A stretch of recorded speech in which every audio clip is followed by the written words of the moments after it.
खरं तर पहिल्यांदाच या सभागृहात मी बोलतो आहे आणि त्या एकनाथजी शिंदे साहेबांच्या कृपेमुळं त्यांनी कदाचित हा निर्णय घेतला नसता तर आम्हाला या सभागृहात आमदार म्हणून बोलता आलं नसतं, म्हणून त्यांचे खास करून मी आभार मानतो.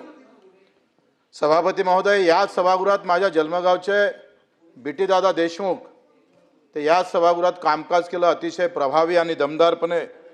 विदर्भातला अनुशेष असेल या सगळ्या संदर्भात त्यांनी अतिशय चांगली भूमिका या सभागृहात मांडली. त्यांना आत्ता 2-3 दिवस अगोदर त्यांचा मृत्यू झाला, त्यांना पण श्रद्धांजली अर्पण करतो. सभापती महोदय, देवेंद्र म्हणजे देवाचा देव इंद्र त्याचा निघतो. तिघान मिळून चालू असलेलं हे सरकार अध्यक्ष सभापती महोदय निश्चितच या देशातल्या शेतकऱ्यांना दिलासा देण्याचं काम निश्चित केल्याशिवाय राहणार नाही अशी अपेक्षा आहे. परंतु मी इथं बोलत असताना काही शिवसेनेचा, भाजपचा, काँग्रेसचा, राष्ट्रवादीचा असं म्हणून बोलणार नाही. सभापती महोदय, मी शेतकऱ्याचा पुत्र आहे. मला बाप शेतकरी होता, माझी माय शेतकरी होता, त्या माध्यमातूनच बोलणार आहोत.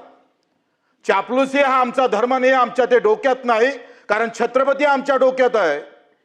ज्या छत्रपती शिवरायानं जो काही धर्म आम्हाला शिकवला त्या भूमिकेतून खऱ्या अर्थानं या शेतकऱ्याकडे पाहणं गरजेचं आहे. सभापती महोदय, सत्ता बदलल्यानंतर भाषणं वेगळी होतात, सत्तेत असल्यानंतर भाषणं वेगळी होतं आणि मुळात शेतकरी मात्र मरतं असं होऊ नये.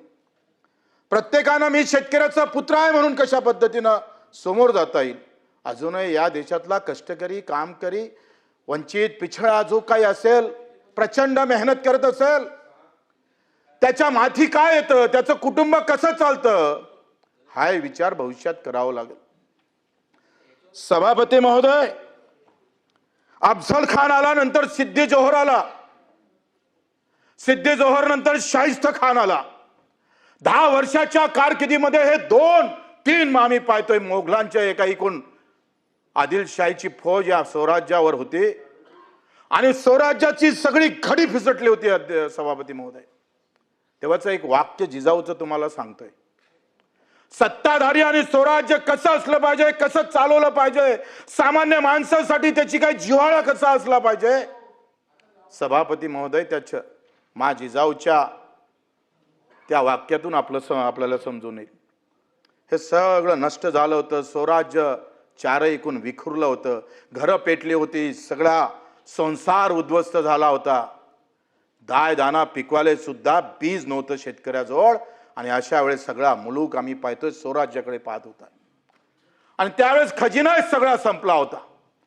पण मा जिजाऊनं म्हटलं नाही, शेतकरी उभा राहील. ज्याचे घर पेटले असेल त्याचे घर पुन्हा उभे केल्याशिवाय राहणार नाही.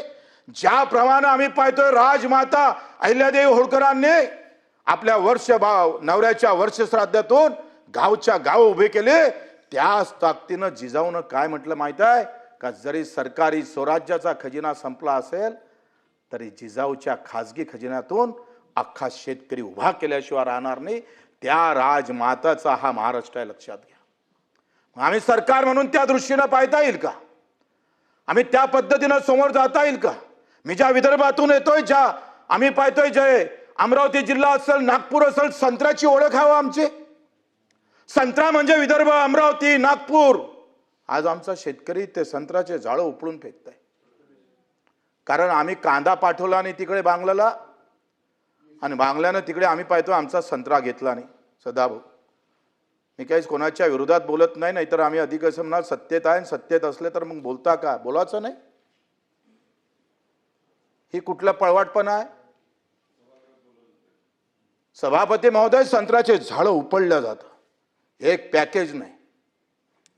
संत्रा संशोधन केंद्राचं आमच्या विदर्भात आहे, नागपुरात आहे, पण त्याची सावली अजूनही माझ्या शेतकऱ्याच्या, संत्रा उत्पादक शेतकऱ्यावर पडली नाही. पाहावं लागेल. संत्रा उत्पादक आहे, मोसंबी उत्पादक आहे, केळी उत्पादक आहे, तुमचा द्राक्ष आंबा उत्पादक शेतकरी आहे, काजू उत्पादक शेतकरी आहे.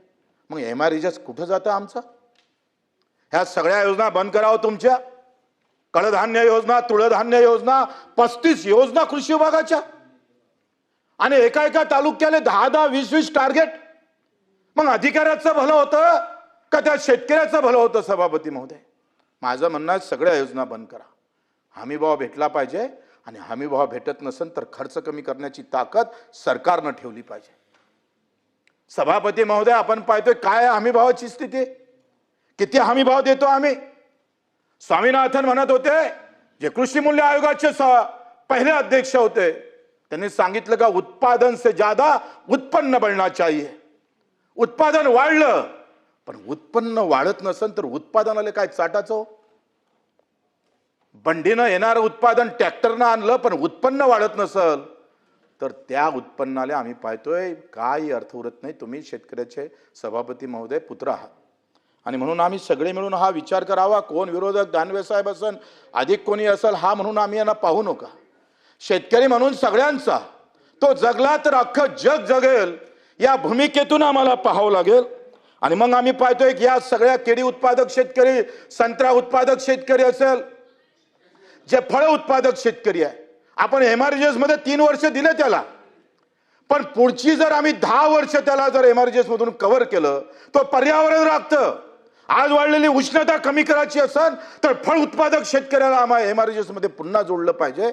आणि त्या माध्यमातून शंभूराजे देसाई, आमचे जयस्वालजी, तुम्ही आम्ही सगळेजण मिळून हा प्रयत्न करणं गरजेचं आहे. कारण एमआरजीएस आपण पाहतो नको तिथं 260 प्रकारच्या योजनेला चालवतो आपण, पण याला जर आम्ही सांगतो याला जोडलं ना तर याचा खर्च जर ह्या फळ उत्पादक शेतकऱ्याचा एमआरजीएस मधून निघाला तर पर्यावरण पण राखल्या जाईल आणि भाव सुद्धा भेटेल. या दुहेरी अर्थानं तिथं आम्ही पूर्ण. आम्ही गायला गोवा माता म्हणतोय, गाय म्हणजे हिंदू मातेचं दैवत. मग कापू नका म्हणून त्या थांबन असं वाटतं तुम्हाला? उपाययोजना करावं लागेल. कापल्या तर गेलेच नाही पाहिजे, जो कापन त्याला कापलं पाहिजे. परंतु सभापती महोदय, ह्या सगळ्या गायीचा धंदा रासायनिक खताला सबसिडी देता. 1100 रुपयाचं रासायनिक खताचं पोतं 800 रुपये सबसिडी देतं सरकार.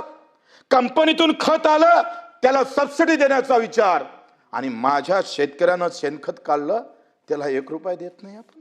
वा, शाश्वत शेती म्हणायचं आपण.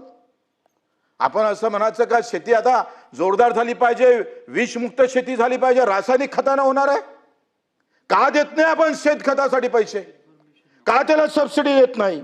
रासायनिक खताच्या कंपन्या फुगल्या, मोठ्या झाल्या, कोणाकोणाच्या आहे त्याचे जर आपण पाहिलं, हे काँग्रेसच्या काळात झालं, हे उद्धव साहेबांच्या काळात झालं, हे राष्ट्रवादीच्या काळात झालं, कोणाच्या काळात झालं असं म्हणण्यापेक्षा हे आतापर्यंत असंच चक्र चालू राहिलं आणि हे चक्र आम्हाला बंद करावं लागेल. एकदा जर शेणखताला सबसिडी दिली, मला वाटते तुकाराम मुंडे साहेब चांगले वागले ना थोडे, और अच्छा उन्होंने अगर कोशिश किया ना, मी सांगतो दुधाचे भाव वाढल्याशिवाय राहणार. त्याला तिथं ठेवलं पाहिजे. तुकाराम मुंडेचे आभारच मानतोय. माझ्या भागात आता गुटखा विक्री बंद झाली. गुलाबराव, एक अधिकारी काय करू शकतं जे सरकार करू शकत नाही ते अधिकाऱ्यानं करून दाखवलं. खेड्या गावातला गुटखा आता बंद व्हायला लागला. फक्त तुकाराम मुंडेंना सभागृहाच्या माध्यमातून सांगतोय का दुधाच्या भेसळावर तुम्ही लक्ष ठेवा. शंभूराजे, दुधातला जर करप्शन कमी झालं, त्यातलं भेसळ जर कमी झाली, दुधाचे भाव मागा लागेल शेतकऱ्याला. मी सांगतोय आजही 50% दुधावर अजूनही करप्शन होतंय, भेसळ होतंय. कॅन्सरचं प्रमाण वाढत चाललं, माणसं मरायला लागली, पण ते भेसळ बंद होत नाही. सरकार आमचं तुमचं सगळेच आहे, पण अजूनही ते साधा दुधातलं करप्शन थांबलं नाही. म्हणून आम्ही पाहतो 10 ते 15% कॅन्सरचं प्रमाण वाढलेलं आहे. तरी आम्ही म्हणायचं का आता सरकार आपलं आहे, बोलू नको बाबा, सगळं ऐकून घ्यावं लागतं, मरू दे माणसाले, असं म्हणणाऱ्यापैकी आम्ही नाही. एक शेतकरी पुत्र म्हणून आम्ही इथं बोलतो आहे. आणि म्हणून त्या संदर्भात सुद्धा सभापती महोदय आपल्याला विचार करावा लागेल. कर्जमाफी का येतं, कशासाठी कर्जमाफी आली? तुम्ही काय, आम्ही पाहतोय आम्ही आंदोलन केले. मी रायगडाच्या पायथ्याशी 3 दिवस उपोषणाला बसलोय. देवेंद्रजींना, मुख्यमंत्री महोदयांना बैठक घेतली आणि तेव्हा सांगितलं का 600 रुपये, 1000 रुपये दिव्यांगाचा महिना 2500 रुपये करू. त्यांनी तो शब्द पाळला, त्यांचा आभार मानतोय. जसं एकनाथजींना आम्ही पाहतो दिव्यांग मंत्रालय दिलं, ताकदीनं देशातलं जगातलं पहिलं मंत्रालय. अनाथाचा नाथ म्हणजे एकनाथ हे सिद्ध करून दाखवलं. आणि ज्याला पाय नाही, हात नाही, डोळे नाही अशासाठी धावून येणारा पहिला मुख्यमंत्री या देशातले एकनाथजी शिंदे ठरले, लक्षात ठेवा.